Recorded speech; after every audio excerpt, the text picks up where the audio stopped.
আমি আস্তে করে বললাম, ভাইয়া, আমি একটা কথা বলবো। তুমি রাগ করো না গে। ভাইয়া চোখ তুলে আমার দিকে তাকালো। আমি একটু থেমে নিয়ে বললাম, ভাবির বয়স এখনো খুব কম। সে হয়তো বুঝে না কিভাবে স্বামী স্ত্রীর সম্পর্ক চলে। তুমি হয়তো নিজের ভালোবাসার জায়গা থেকে ওকে বড় করতে চাও।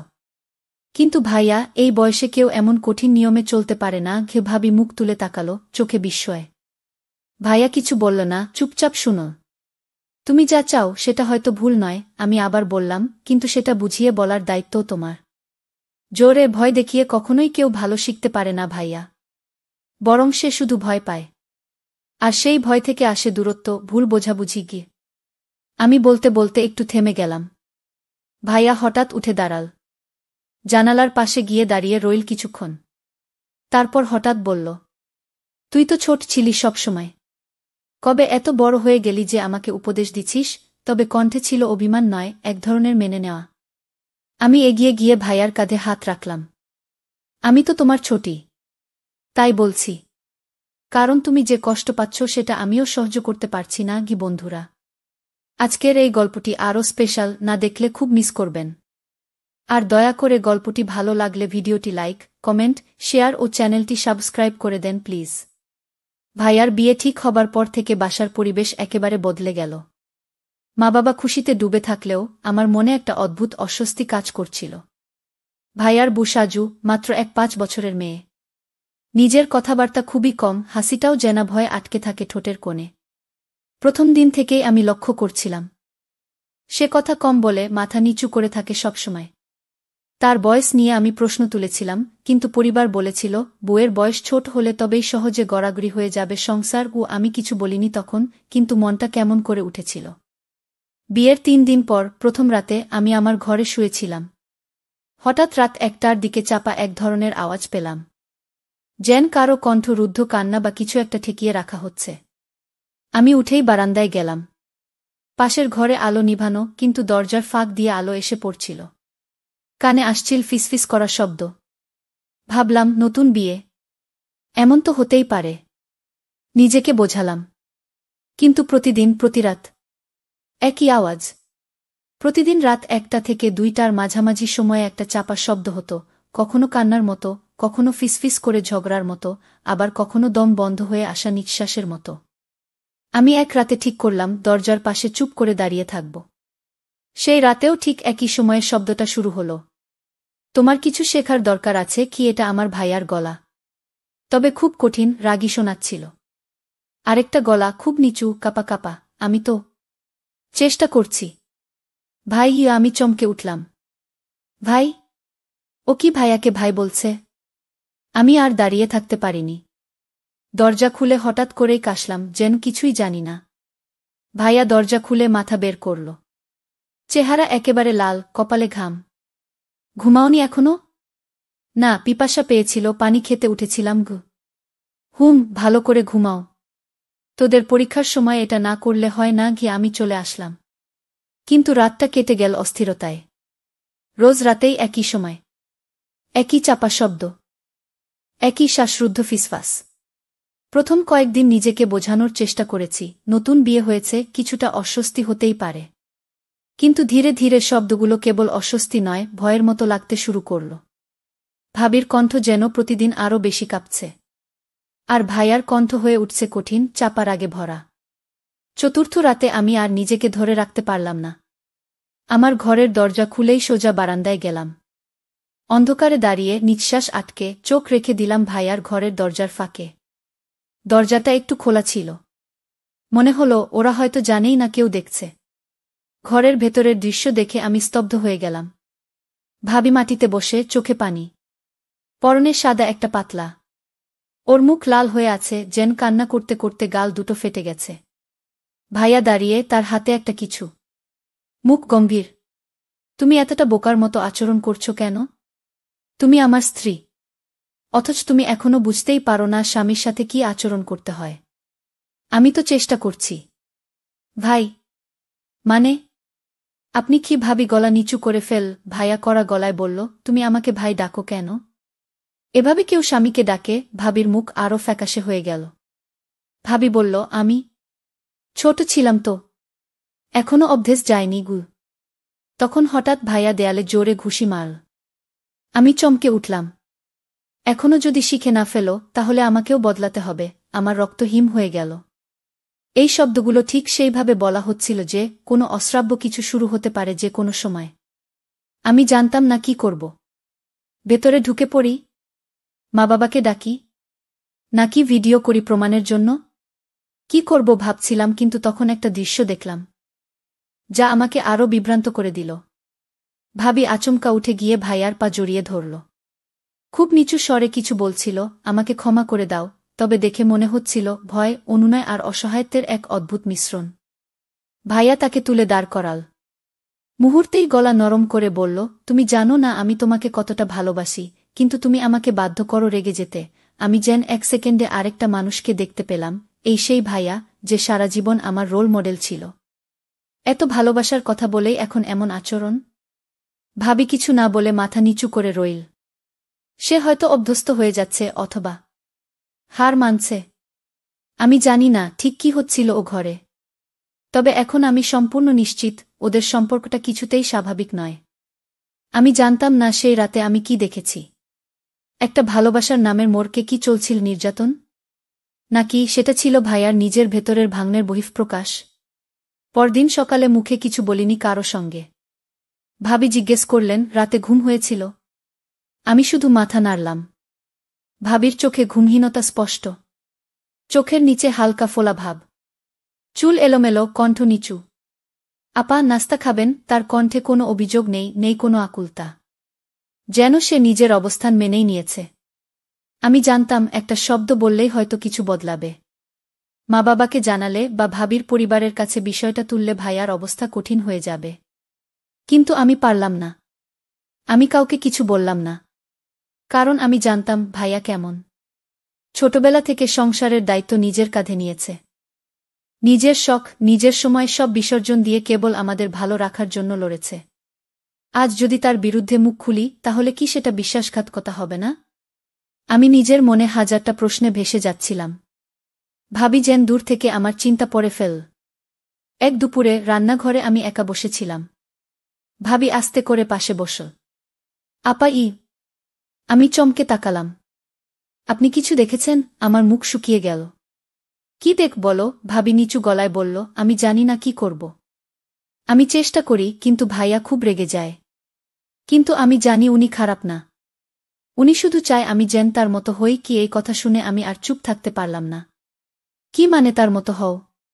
তুমি কি ভয় পাও ওকে? ভাবি আমার চোখে চোখ রেখে বলল, ভয় পাই। আবার পাই না। উনি রেগে গেলে খুব খারাপ লাগলেও পরে আবার মাফ চান। আমি জানি না, আমি হয়তো ভালো বুনা গিয়ে আমার ভিতরটা কেঁপে উঠল। এই মেয়ে এখনো মনে করে ওর ভুল, ভাইয়ার না। আমার ভাইয়া যে এখন একটা অদ্ভুত মানুষ হয়ে উঠছে, আমি সেটা স্বীকার করতেও ভয় পাচ্ছিলাম। কিন্তু এটাও ঠিক, তার এই রূপটা আমি সহ্য করতে পারছিলাম না। কারণ আমি তাকে জানতাম ভিন্ন একজন মানুষ হিসেবে। সেদিন রাতে প্রথমবার ভাইয়ার ঘরের দরজার ফাঁকে নয়, আমি নিজেই গেলাম ও ঘরের সামনে দাঁড়িয়ে। ভেতর থেকে আসা তীব্র গলা, তুমি শিখবে না? আমি কিভাবে বোঝাই? আমি কাপা হাতে দরজায় টোকা দিলাম। দরজাটা ধীরে খুলে গেল। ভাইয়া চোখ বড় করে তাকিয়ে থাকল। তুই এখানে? আমি তাকালাম ওর চোখে। সেখানে রাগ নয়, একরাশ লজ্জা। আমি আস্তে করে বললাম, তুমি ঠিক আছো ভাইয়া? ওর মুখটা নরম হয়ে গেল। হঠাৎ করে সে বসে পড়ল খাটের কোণে। কপালে হাত দিয়ে বলল, আমি জানি না আমি কেমন হয়ে যাচ্ছি গু। ঘরটা তখন এক অদ্ভুত নীরবতায় ডুবেছিল। আমি, ভাইয়া আর ভাবি তিনজনই একটা ছোট ঘরে বসে আছি, অথচ যেন তিনটা আলাদা দুনিয়ায়। ভাইয়া মাথা নিচু করে বসেছিল। ভাবি চুপচাপ, চোখ নিচু। আমিও জানতাম এখন কিছু না বললে হয়তো আর কোনোদিন বলা যাবে না। আমি আস্তে করে বললাম, ভাইয়া আমি একটা কথা বলবো। তুমি রাগ করো না গে। ভাইয়া চোখ তুলে আমার দিকে তাকাল। আমি একটু থেমে নিয়ে বললাম, ভাবির বয়স এখনো খুব কম। সে হয়তো বুঝে না কিভাবে স্বামী স্ত্রীর সম্পর্ক চলে। তুমি হয়তো নিজের ভালোবাসার জায়গা থেকে ওকে বড় করতে চাও। কিন্তু ভাইয়া, এই বয়সে কেউ এমন কঠিন নিয়মে চলতে পারে না গে। ভাবি মুখ তুলে তাকাল, চোখে বিস্ময়। ভাইয়া কিছু বলল না, চুপচাপ শুনো। তুমি যা চাও সেটা হয়তো ভুল নয়, আমি আবার বললাম, কিন্তু সেটা বুঝিয়ে বলার দায়িত্বও তোমার। জোরে ভয় দেখিয়ে কখনোই কেউ ভালো শিখতে পারে না ভাইয়া, বরং সে শুধু ভয় পায়। আর সেই ভয় থেকে আসে দূরত্ব, ভুল বোঝাবুঝি গিয়ে। আমি বলতে বলতে একটু থেমে গেলাম। ভাইয়া হঠাৎ উঠে দাঁড়াল। জানালার পাশে গিয়ে দাঁড়িয়ে রইল কিছুক্ষণ। তারপর হঠাৎ বলল, তুই তো ছোট ছিলি সবসময়, কবে এত বড় হয়ে গেলি যে আমাকে উপদেশ দিছিস? তবে কণ্ঠে ছিল অভিমান নয়, এক ধরনের মেনে নেওয়া। আমি এগিয়ে গিয়ে ভাইয়ার কাঁধে হাত রাখলাম। আমি তো তোমার ছোটি, তাই বলছি। কারণ তুমি যে কষ্ট পাচ্ছ সেটা আমিও সহ্য করতে পারছি না। ভাইয়া ধীরে ধীরে আমার দিকে ফিরে তাকাল। চেহারায় এক গভীর ক্লান্তি নিয়ে বলল, আমি শুধু চাইছিলাম কেউ আমাকে বুঝুক। আমি যা চাই সেটা খারাপ নয়। আমি চাই একজন সঙ্গী, যে আমার প্রয়োজন অনুভব করবে। সেই মুহূর্তে আমি আর ভাবির চোখের দিকে তাকাতে পারলাম না। কারণ আমি জানতাম ভাবি এসব এখনো বোঝার মতো বড় হয়নি। সে এখনো ভালোবাসা আর দায়িত্বের পার্থক্য বোঝে না। অথচ ভাইয়া চাচ্ছে সেই বয়স্ক গভীরতা। আর এই ফাঁকে অজান্তেই আমি নিজেই ভাইয়ার মনের কথা বুঝে ফেলেছি। এমনকি কিছু অনুভবও। আমরা তিনজন এক ঘরে, অথচ তিনটা ভিন্ন অনুভূতির লোক। ভাবি ভয়ে ঢাকা, ভাইয়া একাকিত্বে কাঁপা, আর আমি এই দুইয়ের মাঝখানে দাঁড়িয়ে নিজের অবস্থান খুঁজে ফিরছি। রাত তখন অনেকটা গড়িয়ে গেছে। ভাইয়ার ঘরে আলো নেভার আগ পর্যন্ত আমি পাশে ছিলাম। গল্প করেছি, পুরনো কথা মনে করিয়ে দিয়েছি। কিছু কিছু মুহূর্তে ভাইয়ার মুখে একটু শান্তির ছাপ ছিল। ভাবিও চুপচাপ আমাদের কথা শুনছিল, কখনো চোখে এক টুকরো ঈর্ষা, কখনো স্বস্তি। তবে আমি বুঝছিলাম, আমি যেন ওদের দুজনের মাঝখানে এসে দাঁড়িয়েছি, না চাইতেই। রাত 12:30টার দিকে আমি উঠে বললাম, আমি চলি ভাইয়া, অনেক রাত হয়ে গেছে। ভাইয়া আস্তে করে মাথা নেড়েছে। ঠিক আছে, ঘুমাস ভালো করে। ভিতরে কোথাও ওর কণ্ঠে ছিল না বোন বলার সেই চেনা উষ্ণতা। আমি ঘরে ফিরে এলাম। দরজা বন্ধ করেই আয়নার সামনে দাঁড়ালাম। হঠাৎ নিজেকে অপরিচিত লাগল। আমি কি এখনো সেই আমি? নাকি ভাইয়ার দুঃখ বুঝতে গিয়ে নিজের ভেতরেও কিছু হারিয়ে ফেলেছি? শুয়ে পড়লাম, কিন্তু ঘুম আসছিল না। কান খাড়া করেই রেখেছিলাম, ভাবলাম আবার সেই রাতের মতো কোনো অদ্ভুত শব্দ শুনব কিনা। কিন্তু আজ যেন সব নীরব। আকাশে হালকা চাঁদ উঠেছে, জানালার ফাঁক দিয়ে তার আলো ঘরে ঢুকছে। ঠিক তখনই ফোনে একটা মেসেজ এল, ভাইয়ার নাম্বার থেকে। আজ তুই ছিলি বলেই আমি শান্ত থাকতে পারলাম। তুই পাশে থাকিস, তাহলে আমি বদলাতে পারব। মেসেজটা পড়ে হাত কাঁপতে লাগল। ভাইয়া? আমি উত্তর দিলাম না, শুধু ফোনটা চেপে ধরে ভাবতে লাগলাম, আমার উপস্থিতি কি ওর মধ্যে বদলের আশ্বাস, নাকি আরও গভীর কোনো টান তৈরি হচ্ছে? ঘরের নিস্তব্ধতা তখন আরও ভারী হয়ে উঠছিল। আমি জানতাম কাল সকাল থেকেই সবকিছু আর আগের মতো থাকবে না। পরদিন সকালটা ছিল অন্যরকম। আমি উঠে প্রথমেই আয়নার দিকে তাকালাম। চোখে কালো ছাপ, মুখে চাপা ভাব। আমি কি ক্লান্ত ছিলাম, নাকি বদলে যাচ্ছিলাম? ভাইয়া ও ভাবি ডাইনিং টেবিলে বসেছিল। আমি যেই ঘর থেকে বের হলাম, ভাইয়া একটু তাকাল আমার দিকে। নীরব চাহনি, কিন্তু যেন কিছু বলছিল। ভাবি নিচু গলায় বলল, আপা চা বানিয়ে দিই? আমি হেসে বললাম, না, আজ আমি করি। চা বানাতে বানাতে আমি ভাবছিলাম, এই সংসারে আমি কি ভূমিকা নিয়েছি। ভাবি, যে এখনো নতুন, যার বয়সই বোঝে না সংসার মানে কি। ভাইয়া, যে নিজের ভেতরের তীব্র শূন্যতা পূরণ, কিন্তু হয়তো ভুল পথে। আর আমি তো কেবল সাহায্য করতে চেয়েছিলাম, ভাইয়াকে বদলাতে, ভাবিকে বুঝতে শিখাতে। কিন্তু নিজের ভেতরের এক অজানা অনুভবের সঙ্গে লড়ছিলাম। রাত হলে আবার কথা হলো ভাইয়ার সঙ্গে। আমি জানালা দিয়ে চাঁদের দিকে তাকিয়েছিলাম। ভাইয়া পাশে এসে দাঁড়াল। তুই পাশে থাকিস তো সব সহজ লাগে। আমি হেসে বললাম, আমি তো আছি ভাইয়া, সবসময়। কিন্তু সেই হাসির নিচে ছিল একটা চেপে রাখা সত্য। ভাইয়াকে সাহায্য করতে গিয়ে আমি নিজেই কোথায় যেন আটকে গেছি। দিনগুলো চলতে লাগল, ভাবি একটু একটু করে বুঝতে শিখছে। ভাইয়াও ধীরে ধীরে কম রাগ দেখাচ্ছে। সব ঠিক হয়ে যাচ্ছে বাইরের চোখে, কিন্তু আমার ভেতরটা, আমি জানি আমি আর আগের মতো নেই। ভাবি বদলে যাচ্ছিল। সে এখন আর আগের মতো চোখ নামিয়ে কথা বলে না, বরং অনেক সময় আমার চোখে চোখ রাখে, নির্ভেজাল কৌতূহল নিয়ে। যেন সে আমাকে বুঝে ফেলতে চাইছে। না, শুধু বুঝে নয়, পরীক্ষা করছে। একদিন সন্ধ্যায় রান্নাঘরে সে আমাকে হঠাৎ জিজ্ঞেস করল, আপা, ভাইয়ার সাথে আপনি অনেক কথা বলেন আজকাল। ভালো লাগে আপনাদের বন্ধুত্ব দেখে। আমার ভেতরটা ধক করে উঠল। আমি বললাম, ভালো বন্ধুত্ব তো ভাই বোনের মাঝে থাকতেই পারে, তাই না? সে মাথা নাড়ল, হ্যাঁ, নিশ্চয়ই।